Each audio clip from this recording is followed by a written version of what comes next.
All right, your 12 students, listen up. This is your go-to guide for absolutely nailing the industrial technology multimedia industry study.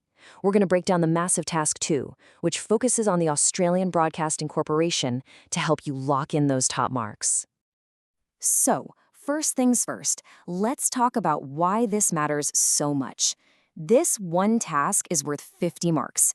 That's a huge 20% of your entire course weighting. So yeah, getting this right is absolutely crucial for your final result. Look, if you want to land in that top extensive rating, you've got to be strategic. It's not just about knowing the content, it's about how you present it to tick every single box in that marking rubric. So we've mapped out 5 essential lessons to guide you. Okay, so here's the game plan. We'll kick off with ethics, then jump into location and citation. After that, we'll cover personnel, technology, and wrap it all up with the quality of your submission. Let's get into it.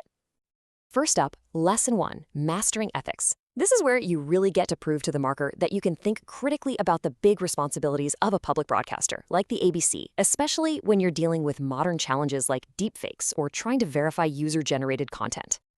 Now, just talking vaguely about fairness, that's not going to cut it here. To hit that extensive rating, markers want to see the proof. You need to give them hard evidence, specific quotes, relevant stats, and direct links back to the ABC's own rulebook, the Code of Practice. Okay, Lesson 2 takes us to the 10-mark environmental section, and it's all about the ABC's big move from Ultimote to Parameta. Pay close attention here, because there's a critical detail you absolutely cannot afford to miss. The most crucial point is this. There is one super simple mistake that will literally put a ceiling on your mark, and it doesn't matter how good the rest of your answer is. I mean, check this out.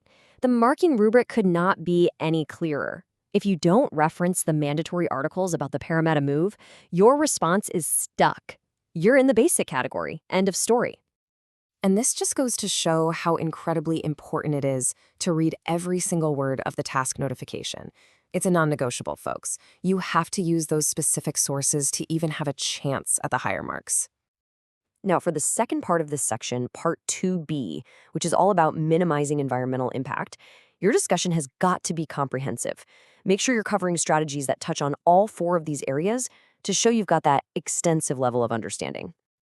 In Lesson 3, we're talking about people. This section on industrial relations and careers is where you dig into how industry changes, like the big shift to streaming, are affecting the ABC's workforce. And, you guessed it, there's a specific little trap here you need to watch out for.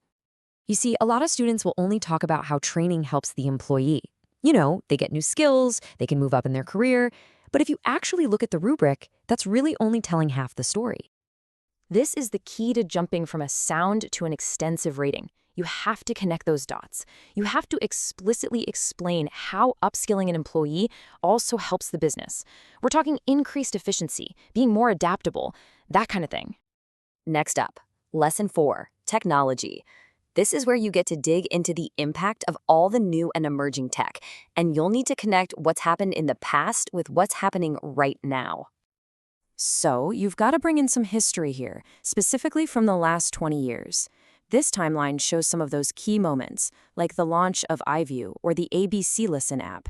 These are perfect examples you can use as evidence for that shift to streaming and mobile. And here it is, the big challenge for this section. Synthesis.